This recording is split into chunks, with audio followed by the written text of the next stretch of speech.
काय आरती, स्वयंपाक वगैरे येतो की नाही तुला करता? जमतं थोडंफार. थोडं वगैरे नाही आहे आरती, छान स्वयंपाक करता आला पाहिजे तुला.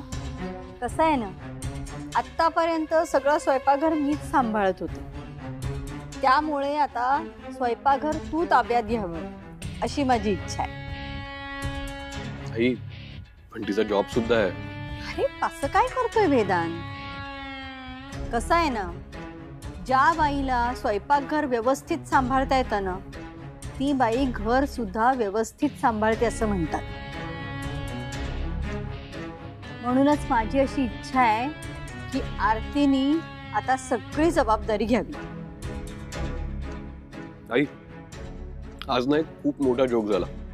तर अगं कोणीतरी मलाच कॉल केला आणि विचारत होते की VW इन्फ्रा मध्ये सीईओच्या पोझिशनसाठी रिक्रुटमेंट सुरू आहे का? पाणी.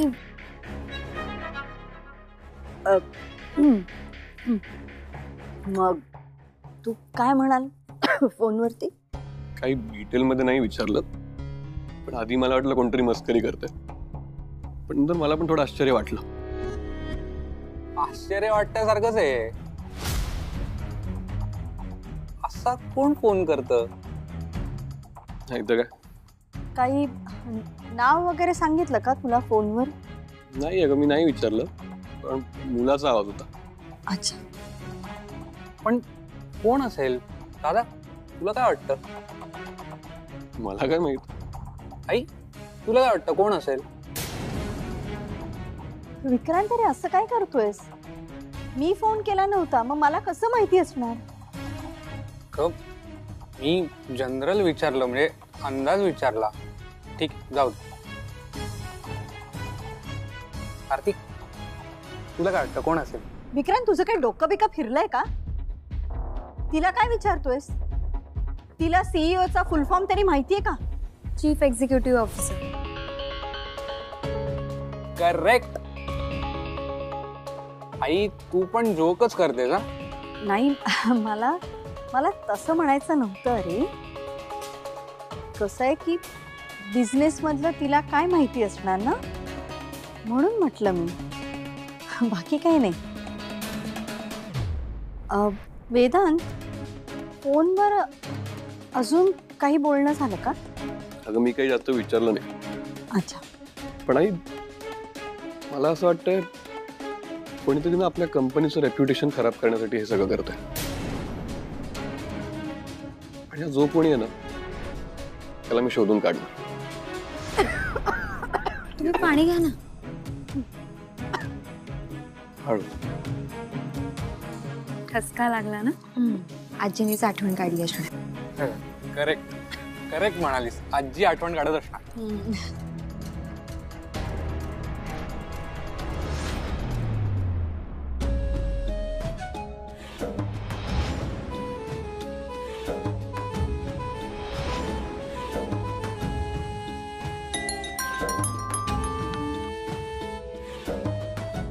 मॅडम बोला, त्या उशिरा फोन केला? नाही अहो, खूप मोठा गोंधळ झालाय. काय? वेदांतला कोणाचा तरी फोन आला होता.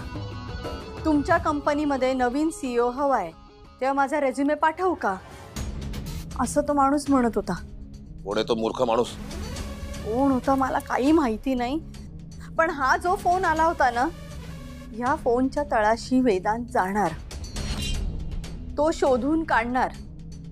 आणि त्याला जर कळलं आपण त्याला न सांगता नवीन सीईओ नेमतोय, तर आपण एक काम करायचं का? आपण त्याला सांगून टाकायचं का की आम्ही नवीन सीईओ नेमतोय? नाही नाही, ऐका ऐका, असं काही करू नका. त्याला काही सांगू नका तुम्ही. पण बघा, आपण हा विषय जो आहे ना, तो बोर्ड मीटिंग मध्ये काढू. आणि तिचं काही समजा वाईटपणा घ्यायची वेळ आली तर मी घेईन तो वाईटपणा. हो, पण नाही नाही, आता काही नाही. तुम्ही शांत झोपा. आता रात्री उशीर झालाय खूप. सकाळी आपण बोलू. Good night.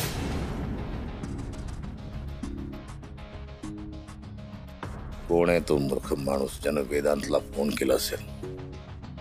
वेदांतला जर ही गोष्ट कळली तर तो सीईओ नेमू देणार नाही. काहीतरी केलं पाहिजे.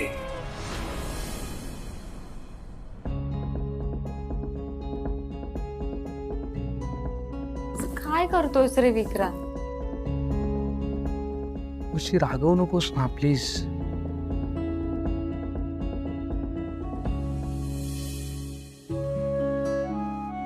बघ मी तरी काय करू, मला असं अर्जंटली मुंबईला जावं लागतंय. नेहमीच कसं रे अर्जंट काम येतं तुला? अगं RBIच्या ऑफिसरची अपॉइंटमेंट मिळाली. मी जो NBFCचा बिझनेस करतो ना त्याच्यासाठी RBIचं रजिस्ट्रेशन लागतं. आणि हे रजिस्ट्रेशन नाही झालं ना तर आमचा बिझनेस बंद होऊ शकतो. क्रांत पण हे बघ, मी समजू शकतो पण प्लीज तू पण समजून घे ना मला. आणि आता काय अख्खं आयुष्य आहे आपल्याकडे एकत्र घालवायला. मी समजू शकते, पण हे सगळं अचानक ठरलं ना म्हणून माझा मूड ऑफ झाले. पण मी काय वर्षभरासाठी जात नाहीये. 2 दिवसाचं तर काम आहे, ते झालं की येतो लगेच. मग जाऊ आपण फिरायला. ओके ठीक आहे, पण लवकर ये हा. ठीक आहे. पण आधी मला छान हसून बाय कर. हे असं डोळ्यात पाणी आणून नाही. बर चल आता. चल.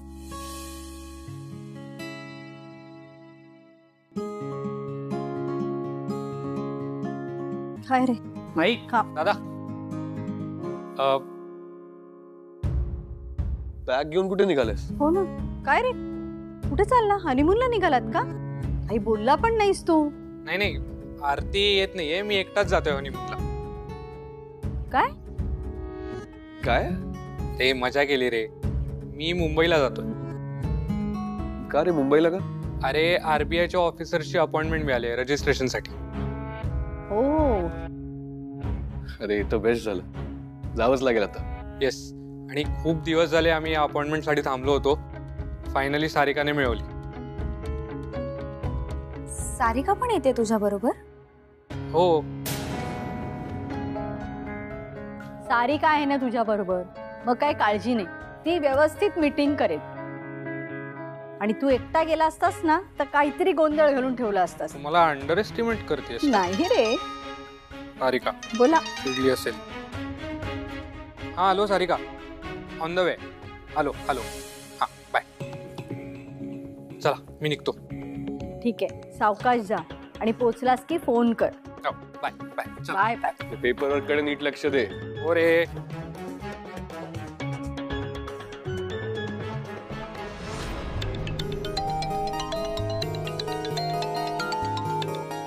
बोला मूल्य. विक्रांत आत्ता गेलाय मुंबईला? हो अगं, काम होतं त्याचं. वेदांत, काम काय आयुष्यभरच चालत राहणार आहे ना. पण आता त्याने ताई बरोबर असायला नको का? नवीन आहे ती तुमच्या घरात. लग्न होऊन 4 दिवस सुद्धा झाले नाही. हो हो अमूल्य, कळतंय मला. पण काय ना, विक्रांत जो बिझनेस करतो ना त्या बिझनेससाठी RBIचं सर्टिफिकेशन मिळणं खूप इम्पॉर्टंट असतं. आणि त्यांना अपॉइंटमेंट मिळाली होती म्हणून गेलेत. सारिका बरोबर? हो, आता ते सोबतच काम करतात ना. आणि अमूल्य, सारिका इज कम्प्लिटली ओके ना.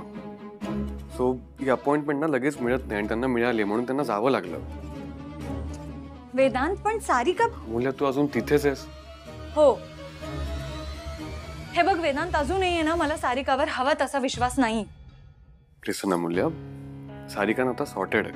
सो डोंट वरी. तुला आहे ना वेदांत, तुला समजतच नाही मला काय म्हणायचं. अमूल्य, अगं मला सगळं समजतंय, पण तू पण ना एक गोष्ट समजून घे. पर्सनल लाईफ इतकीच प्रोफेशनल लाईफ सुद्धा इम्पॉर्टंट असते.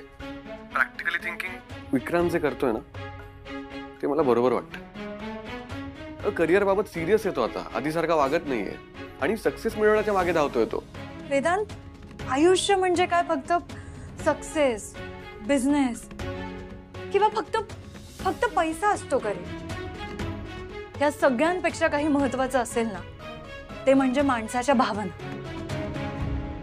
ज्या तुलाही समजत नाहीयेत आणि विक्रांतलाही नाही. म्हणजे अगं असं का बोलतेस तू? वेदांत, ताई हर्ट झाली. हे बघ, मला माहिती आहे हे तिचं आयुष्य आहे, पण पण तिला त्रास झाला ना की मला नाही आवडत. आणि तुला त्रास झालेला मला नाही आवडत. काय? काही नाही, आरतीशी बोलतो मी, समजावतो तुला. नाही नको, काही गरज नाही. अगं ती हर्ट झाली ना, बोलतो ना मी तिच्याशी. वेदांत ताईने मला आधीच सांगितलं होतं की वेदांतकडे तू ही गोष्ट बोलू नकोस. तरी सुद्धा मी आले, मी तुझ्याकडे बोल. पण वेदांत तू आहे ना, तू पालथ्या घड्यावर पाणी आहेस. सोड, जाऊ दे. Good night. मुले हे बघ, मी अशी काय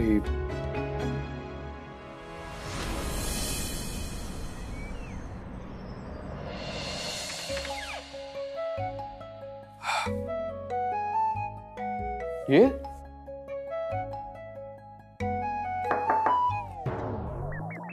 कम इन.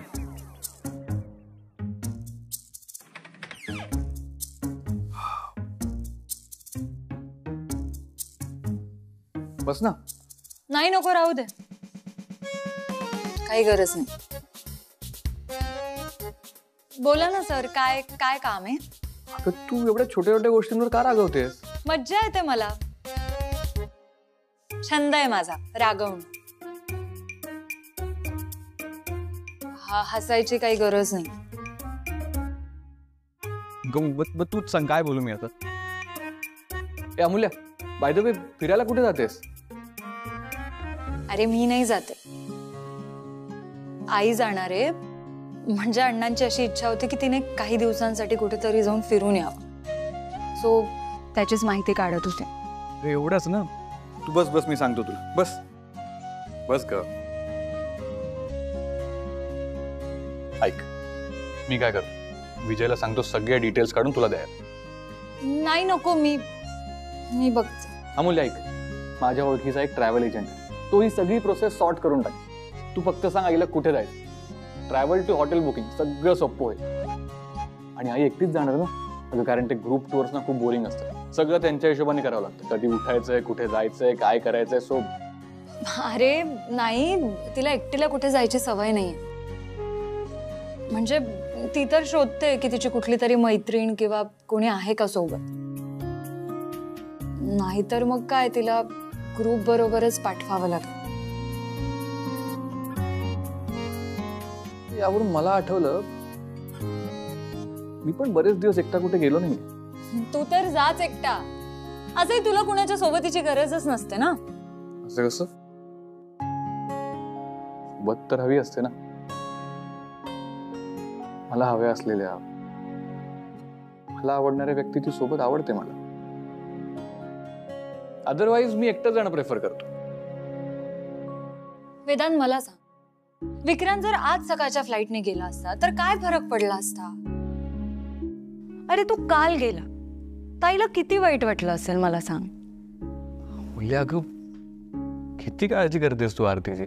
अरे माझी सख्खी बहीण आहे ना ती, त्यामुळे काळजी वाटणारच. पण मी तुला पहिल्या दिवशी काय सांगितलं होतं? आरती आता आमच्या घरची सून आहे, तू काळजी करायची गरज नाहीये. मग तुला हे सुद्धा माहिती असेल, नूतन काकूंनी ताईला कॉलेजला जायचं नाही म्हणून सांगितलं.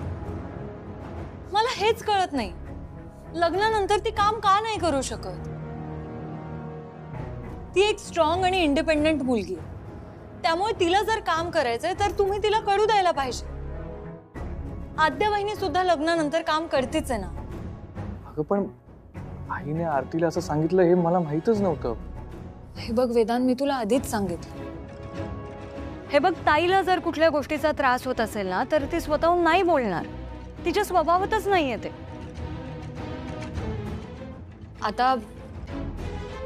आता तुला हे सगळं माहिती आहे, त्यामुळे तू प्लीज ह्यावर काहीतरी कर. तिची इच्छा आहे काम करायची तर तिला करू दे ना. आणि जर नाहीच काही झालं तर मग मी येईन नूतन काकूंशी बोलायला.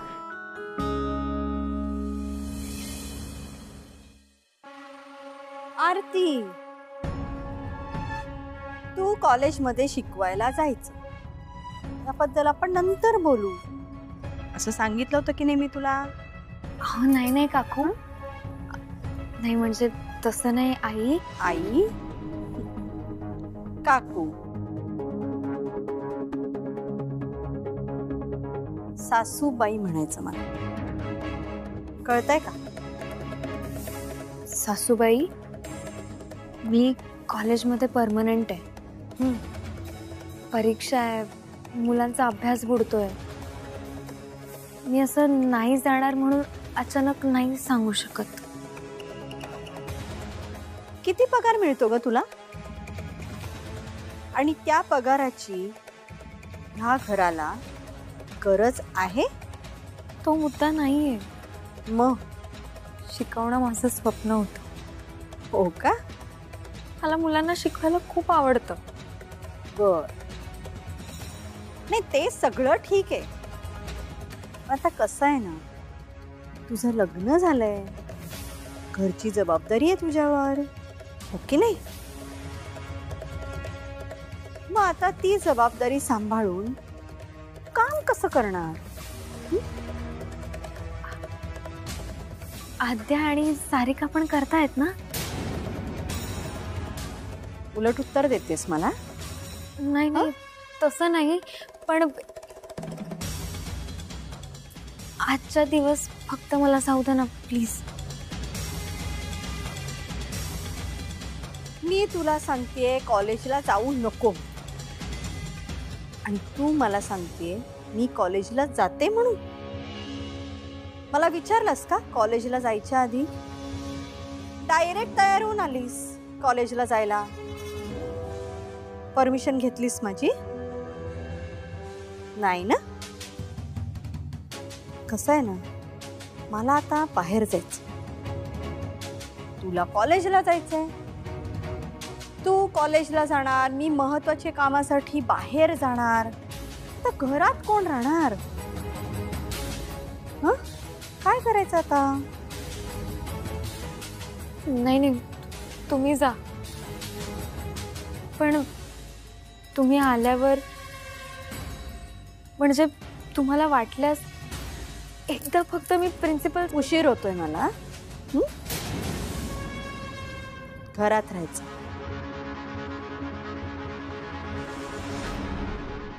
हॅलो योगेश, अरे एक ट्रिप प्लॅन करायची.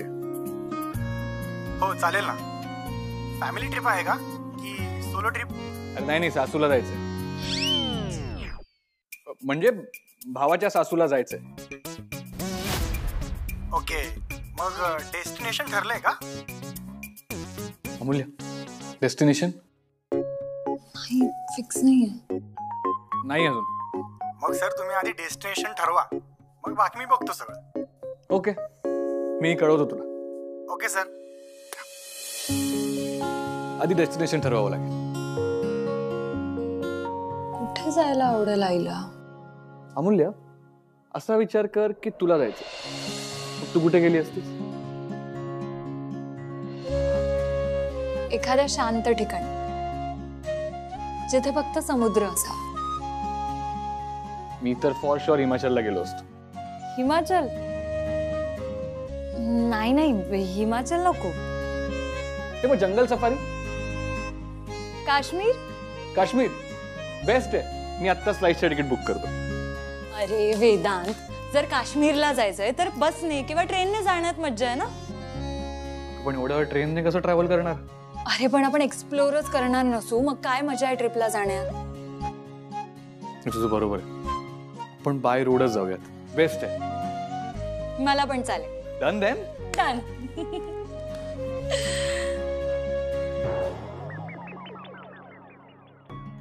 ट्रिपला आईला जायचंय, पण आपणच प्लॅनिंग करत बसलो. अगो, पण तुझ्या लक्षात आलं का, आपल्या आवडी निवडी ना एकदम म्हणजे एकमेकांपासून खूप वेगळ्या आहेत. Opposite always attracts. काय? आय मीन, दोन विरुद्ध टोक असतात ना, सो ते असे.